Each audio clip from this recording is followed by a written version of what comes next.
87ನೇ ಅಖಿಲ ಭಾರತ ಕನ್ನಡ ಸಾಹಿತ್ಯ ಸಮ್ಮೇಳನ ಈ ಬಾರಿ ಸಕ್ಕರೆ ನಗರಿ ಮಂಡ್ಯದಲ್ಲಿ ನಡೀತಾ ಇದೆ. ನಾಳೆಯಿಂದ 3 ದಿನಗಳ ಕಾಲ ನುಡಿಜಾತ್ರೆ ಕೂಡ ನಡೀತಾ ಇರುವಂಥದ್ದು. ಹೀಗಾಗಿ ಸಕ್ಕರೆ ನಗರಿ ಮಂಡ್ಯ ಎಲ್ಲ ರೀತಿಯಲ್ಲೂ ಕೂಡ ತಯಾರಾಗಿರುವಂಥದ್ದು. ನಾನಿವಾಗ ಕಾರ್ಯಕ್ರಮ ನಡೆಯುವಂಥ ವೇದಿಕೆ ಸ್ಥಳದ ಬಳಿ ಇದ್ದೀನಿ. ನೀವು ಕೂಡ ದೃಶ್ಯದಲ್ಲಿ ನೋಡಿದ್ರೆ ಗೊತ್ತಾಗುತ್ತೆ. ನಾಳೆಯಿಂದ 3 ದಿನಗಳ ಕಾಲ ಸಕ್ಕರೆ ನಗರಿ ಮಂಡ್ಯದಲ್ಲಿ 87ನೇ ಅಖಿಲ ಭಾರತ ಕನ್ನಡ ಸಾಹಿತ್ಯ ಸಮ್ಮೇಳನ ನಡೀತಾ ಇದೆ.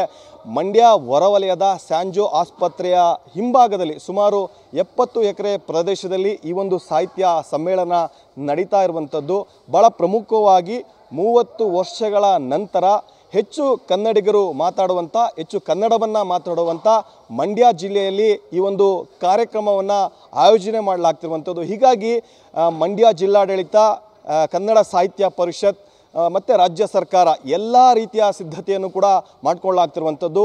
ಈ ಒಂದು ಕಾರ್ಯಕ್ರಮ ನಡೆಯುವಂತಹ ಪ್ರಧಾನ ವೇದಿಕೆ ನಿಮಗೆ ಈ ದೃಶ್ಯದಲ್ಲಿ ಕೂಡ ಕಾಣಿಸ್ತಾ ಇದೆ. ಪ್ರಮುಖವಾಗಿ ರಾಜಮಾತೆ ಕೆಂಪ ನಂಜಮ್ಮಣ್ಣಿ ಮತ್ತು ರಾಜಶ್ರೀ ನಾಲ್ವಡಿ ಕೃಷ್ಣರಾಜ ಒಡೆಯ ಅವರ ಪ್ರಧಾನ ವೇದಿಕೆಯನ್ನು ಕೂಡ ಇಲ್ಲಿ ನಿರ್ಮಾಣ ಮಾಡಿರುವಂಥದ್ದು. ನಾಳೆ ಬೆಳಗ್ಗೆ ಇಲ್ಲಿ ಈ ಒಂದು ಕಾರ್ಯಕ್ರಮ ಕೂಡ 11 ಗಂಟೆಗೆ ಉದ್ಘಾಟನೆ ಆಗುತ್ತೆ. ಅದಕ್ಕೂ ಮೊದಲು ಈ ಒಂದು ಸಾಹಿತ್ಯ ಸಮ್ಮೇಳನದ ಗೌರವ ಅಧ್ಯಕ್ಷರಾಗಿ ಗೌರು ಚನ್ನಬಸಪ್ಪ ಅವ್ರನ್ನ ಆಯ್ಕೆ ಮಾಡಲಾಗಿರುವಂಥದ್ದು. ಬೆಳಗ್ಗೆ 7 ಗಂಟೆಗೆ ಮಂಡ್ಯದ ಸರ್ ಎಂ ವಿಶ್ವೇಶ್ವರಯ್ಯ ಪ್ರತಿಮೆ ಮುಂಭಾಗದಿಂದ ಈ ಒಂದು ಸಾಹಿತ್ಯ ಸಮ್ಮೇಳನ ನಡೆಯುವಂಥ ಸ್ಥಳದವರೆಗೂ ಕೂಡ ಮೆರವಣಿಗೆ ಮೂಲಕ ಕರೆದುಕೊಂಡು ಬರಲಾಗುತ್ತೆ. ಜೊತೆಗೆ ಈ ಒಂದು ಸಾಹಿತ್ಯ ಸಮ್ಮೇಳನದಲ್ಲಿ ಪ್ರಮುಖವಾಗಿ ರಾಜ್ಯದ ವಿವಿಧ ಜಿಲ್ಲೆಗಳು ಸೇರಿದಂತೆ ಬೇರೆ ಬೇರೆ ರಾಜ್ಯಗಳು, ಹೊರ ದೇಶಗಳಿಂದಲೂ ಕೂಡ ಅಪಾರ ಸಂಖ್ಯೆಯಲ್ಲಿ, ಲಕ್ಷಾಂತರ ಸಂಖ್ಯೆಯಲ್ಲಿ ಕನ್ನಡ ಅಭಿಮಾನಿಗಳು ಕೂಡ ಬರ್ತಾರೆ. ಬಂದಂಥವ್ರು ಎಲ್ಲರಿಗೂ ಕೂಡ ಆಸನದ ವ್ಯವಸ್ಥೆಯನ್ನು ಕೂಡ ಮಾಡಲಾಗಿರುವಂಥದ್ದು. ದೃಶ್ಯದಲ್ಲಿ ನೋಡಿದ್ರೆ ಕೂಡ ಗೊತ್ತಾಗುತ್ತೆ.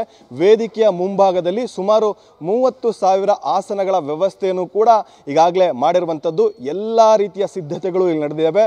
ಜೊತೆಗೆ ವೇದಿಕೆಯ ಮುಂಭಾಗದಲ್ಲಿ ಕನ್ನಡದ ಬಾವುಟಗಳು ಕೂಡ ರಾರಾಜಿಸ್ತಾ ಇದ್ದಾವೆ. ಎಲ್ಲಿ ನೋಡಿದ್ರು ಕೂಡ ಕನ್ನಡದ ಕಂಪು ಈ ಒಂದು ಕಾರ್ಯಕ್ರಮ ನಡೆಯುವಂಥ ಸ್ಥಳದಲ್ಲಿ ನಡೀತಾ ಇದೆ. ಬಹಳ ಪ್ರಮುಖವಾಗಿ ಈ ಒಂದು ಸಾಹಿತ್ಯ ಸಮ್ಮೇಳನದಲ್ಲಿ ಸಾಕಷ್ಟು ವಿಚಾರಗೋಷ್ಠಿಗಳು ಕೂಡ ನಡೀತವೆ. ವಿಚಾರಗೋಷ್ಠಿಯಲ್ಲಿ ಕನ್ನಡದ ನಾಡು, ನುಡಿ, ಜಲದ ಬಗ್ಗೆ ಗೋಷ್ಠಿಗಳು ಕೂಡ ನಡೀತವೆ. ಹೀಗಾಗಿ ಈಗಾಗಲೇ 2 ಸಮಾನಾಂತರ ವೇದಿಕೆಗಳನ್ನು ಕೂಡ ನಿರ್ಮಾಣ ಮಾಡಿರುವಂಥದ್ದು. ಪ್ರಮುಖವಾಗಿ ಸುಮಾರು 80 ಎಕರೆ ಪ್ರದೇಶದಲ್ಲಿ ಸಕಲ ಸಿದ್ಧತೆಗಳಿಗೆಲ್ಲವೂ ಕೂಡ ನಡೆದಿವೆ.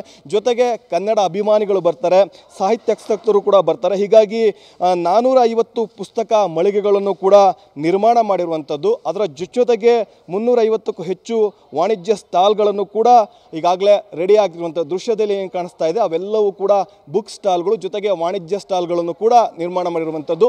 ಪ್ರಮುಖವಾಗಿ ಇಂತಹ ಸಾಹಿತ್ಯ ಸಮ್ಮೇಳನದಲ್ಲಿ ಹೆಚ್ಚು ಪುಸ್ತಕಗಳು ಕೂಡ ಮಾರಾಟ ಆಗ್ತವೆ. ಹೀಗಾಗಿ ಪುಸ್ತಕ ಮಳಿಗೆಗಳನ್ನು ಕೂಡ ನಿರ್ಮಾಣ ಮಾಡಿರುವಂಥದ್ದು. ಜೊತೆಗೆ ಸಾಕಷ್ಟು ಸಂಖ್ಯೆಯಲ್ಲಿ, ಲಕ್ಷಾಂತರ ಸಂಖ್ಯೆಯಲ್ಲಿ ಕೂಡ ಈ ಒಂದು ಸಮ್ಮೇಳನಕ್ಕೆ ಕನ್ನಡದ ಅಭಿಮಾನಿಗಳೆಲ್ಲರೂ ಕೂಡ ಬರ್ತಾರೆ.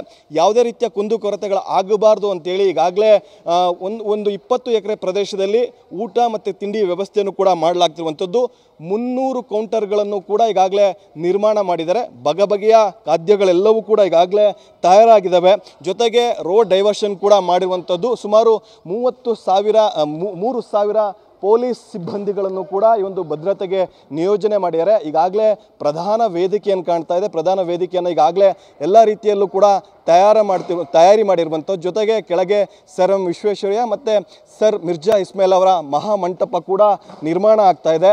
ನಾಳೆಯಿಂದ 3 ದಿನಗಳ ಕಾಲ ನಡೆಯುವಂಥ ಈ ಒಂದು ಕನ್ನಡದ ಹಬ್ಬಕ್ಕೆ ಮಂಡ್ಯ ಜಿಲ್ಲಾಡಳಿತ ಎಲ್ಲ ರೀತಿಯ ತಯಾರಿಯನ್ನು ಕೂಡ ಮಾಡಿಕೊಂಡಿರುವಂಥದ್ದು. ನುಡಿ ಹಬ್ಬಕ್ಕೆ ಕ್ಷಣಗಣನೆ ಕೂಡ ಆರಂಭ ಆಗಿದೆ. ಕ್ಯಾಮ್ರಾ ಪರ್ಸನ್ ಗುರುರಾಜ್ ಜೊತೆ ಪ್ರಶಾಂತ್, TV9 ಮಂಡ್ಯ.